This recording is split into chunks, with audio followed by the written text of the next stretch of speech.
On January 3rd, we paid cash for insurance of $900 and we wrote check number 2. So going back to chapter 2, there's our T account, prepaid insurance, an asset, which we're increasing, so we're going to debit, and cash, an asset, which we're decreasing, so we're going to credit. So you'll notice again, as a review, okay, this little white space here means that there's room, there's lines up ahead. Okay, this is line 5, there's 4 lines up ahead. Line 1, we actually put January in, so we don't have to worry about the month. We just take the date, the debit gets listed first, which is prepaid insurance. Our source document is going to be check number 2, and we're going to record our $900 debit, and then our cash account gets credited $900. Right? Supplies on accounts. So now we aren't paying for them yet. We're going to buy them later on. So we owe money. On January 5th, we bought supplies from Canyon office, $220. Okay? And we're going to use a memo this time. So essentially a handwritten note as to what we did and how much we owe them. Okay? So buying supplies, asset account, we increased that with a debit. We also increased the amount that we owe to our payable account. So we're going to credit accounts payable, Canyon office. Again, we don't have to write the month, just the day. Our debit gets listed first. We're using memorandum number 1 as our source document. Debit of $220. Okay, accounts payable to Canyon office gets a credit for $220.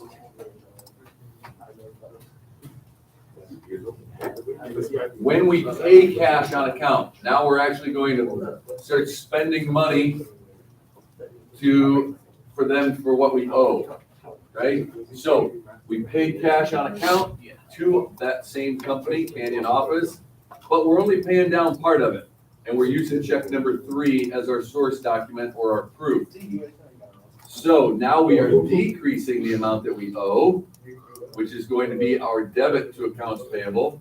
And we're decreasing credit or decreasing cash, okay, which is going to be a right side transaction or a credit transaction. So on the 9th, accounts payable gets debited, cash, our asset account is decreased with a credit. So we're going to use check number 3 as our source document. Notice we haven't done anything with post-reference. Post-reference is a column that we're going to use later on. We're going to go back to each one of these and we'll fill that in at a later date. So post-reference for the time being just remains empty. So when cash is paid for insurance, which account is listed on the first line? So which account? We already know that the debit is the one, so that's what makes this either a right or wrong answer. Okay? It's not willy-nilly as to which one. So when cash is paid for insurance, what goes on the first line? What's going to get the debit? The insurance account, prepaid insurance. When supplies are bought on account, which account is listed on the first line? Supplies bought on account. What gets the debit? Supplies. Good. When supplies are bought on account, which account is listed on the second line? Supplies bought on account. What gets the credit? Accounts payable. Accounts payable. Good.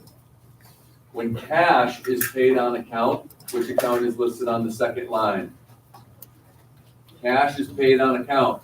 It's going to be cash. Good. Let's go ahead and open up our workbook.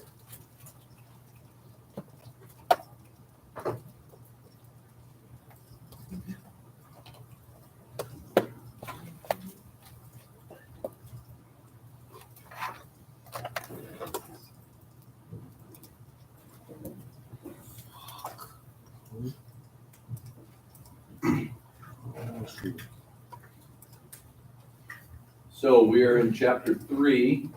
This is end of lesson review for 3-2. And let's take a look at the working papers.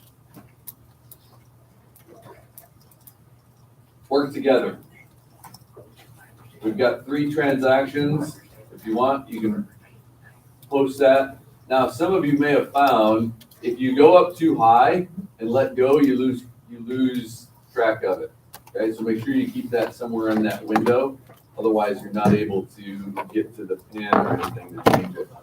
All right, so Norma Dirks again, if you remember, that's who we're using. So Norma Dirks is our capital and our drawing account. Using the information, journalize the transactions. Okay, we're still going to be using page 1. We're going to use a C for check, an M for memorandum. Okay, all of the stuff that we did in 3-1 have already been recorded for us. They remember those. So on April 5th, okay, first thing we're going to do is type in the 5 for the 5th. We don't need the month.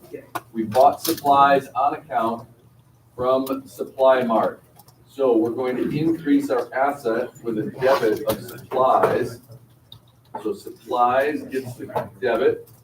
We're using memorandum number 1 as our source document, and $600 is the debit amount. Then we drop down to the second line, okay, and we are going to use accounts payable.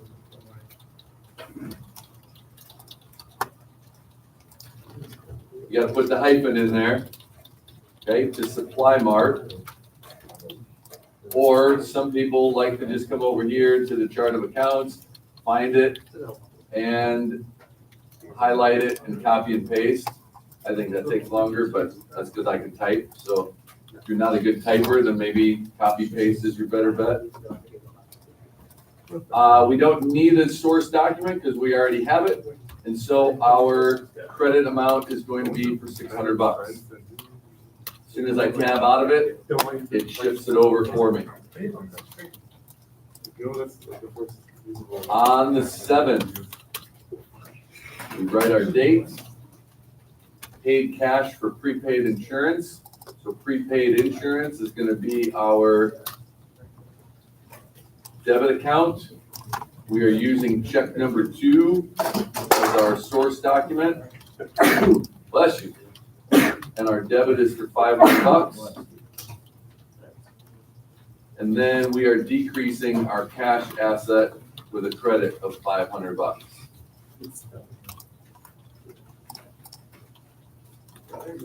And then lastly, on the 9th, we paid cash on account to Supply Mart.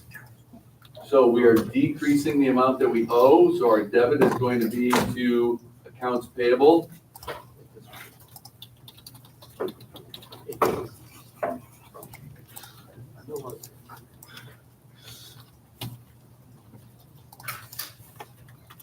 Supply Mart, we're going to use check number 3 as our source document, and we are decreasing that amount by $300, which is going to decrease our cash account by the same.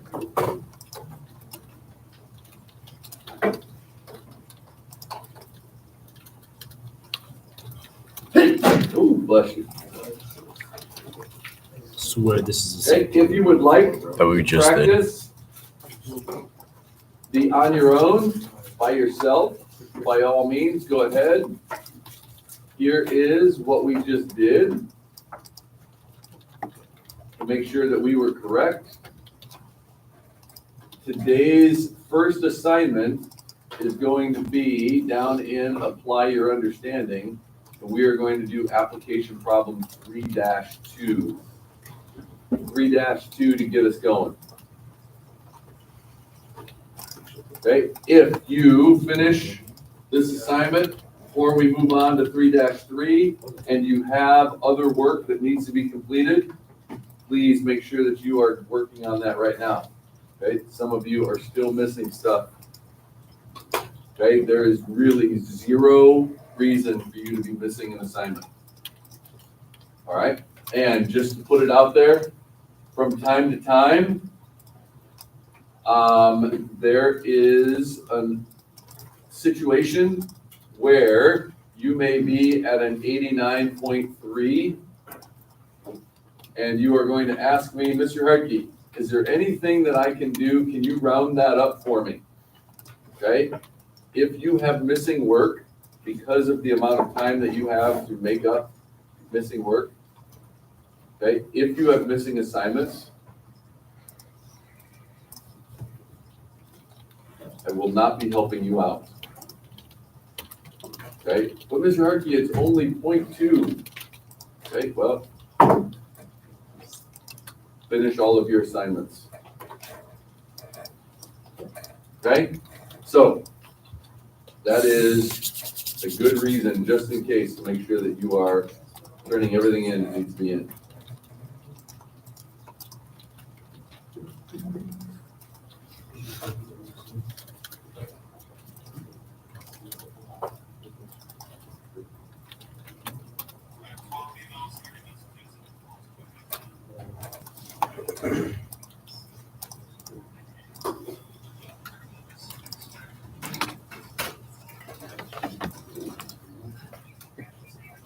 Keep me high and dry.